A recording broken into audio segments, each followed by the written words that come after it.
Let's begin.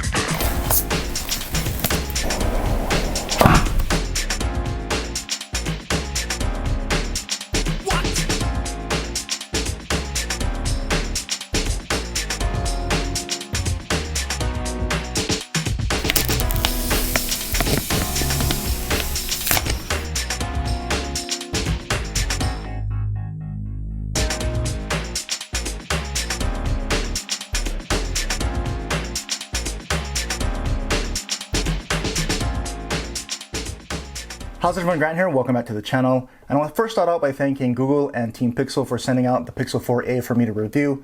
Now, all thoughts and opinions are going to be my own. I wasn't asked to say anything, and I wasn't compensated in any other way. So with that out of the way, and the Pixel 4a unboxed, there's only really one thing left to do. It's camera test time. So let's go.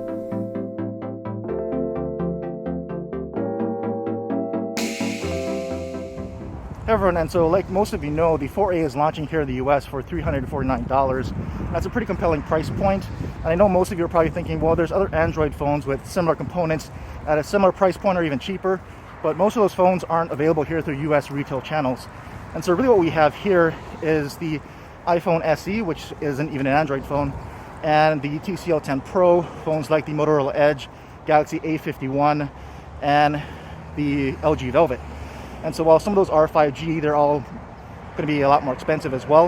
You're going to have the Pixel 4a and the 5 coming out soon to compete, and those will certainly have a more competitive price point to those phones. But for now, you've got the Pixel 4a at $350, and I think it's offering a lot of value here for that money.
And as we continue this camera test of the Pixel 4a, let me know what other phones you would like to see this compared up against in a camera comparison.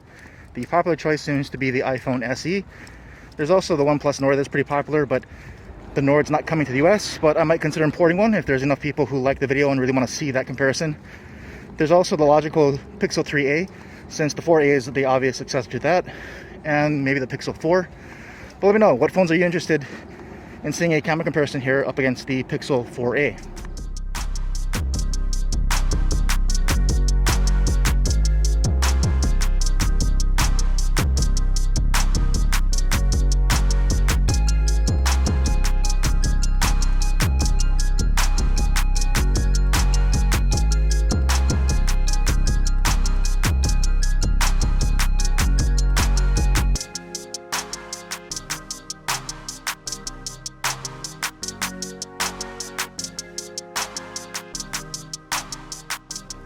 Alright, so we know most smartphone cameras can perform well in good lighting conditions, but most, especially at this price point, tend to fall short in low light camera performance. So let's take a look at how the Pixel 4a does in low light for both photos and videos, and see if it holds up and performs well just like its other Pixel counterparts, except at this much lower and budget-friendly price point.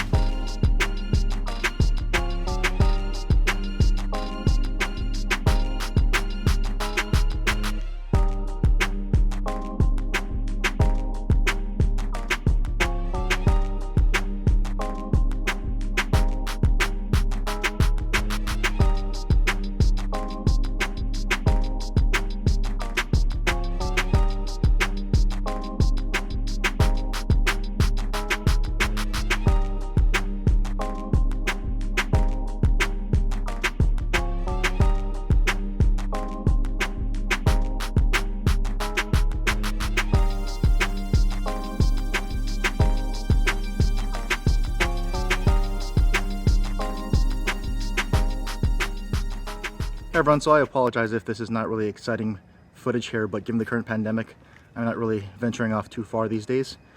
But for a $350 phone, this is where it usually falls apart for most phones in this price range, if not all of them, is low light camera performance for both photos and videos. And so hopefully this gives an idea that you can still get great camera performance even in low light.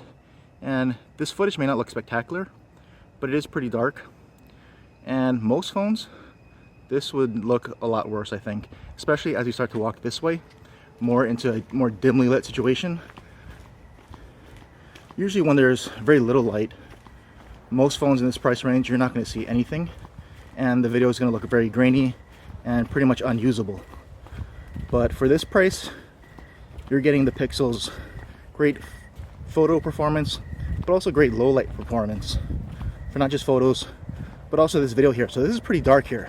Like, all I have are these lights that you see here on the walkway and some of the light coming off this building. But it looks a lot darker than this video would show you. And so maybe you're in a dimly lit restaurant and you want to take photos or even video of your friends and family. You want them to not just be usable, but you want them to look as good as possible. And so for $350, this phone is probably going to be one of the best, if not the best, low light performing cameras here.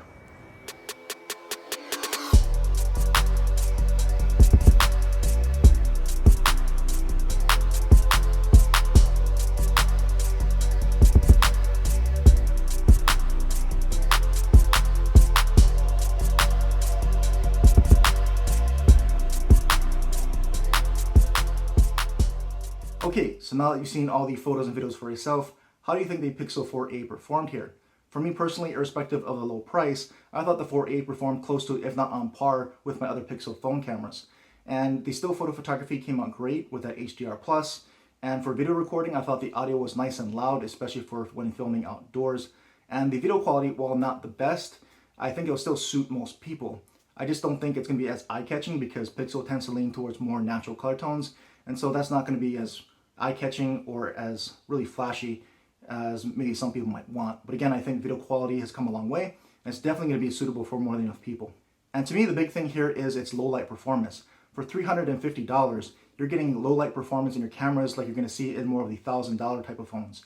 And so for me, that's a huge win, especially at this price category. Most phones in this price category really don't handle low light very well, and that tends to be its weak point.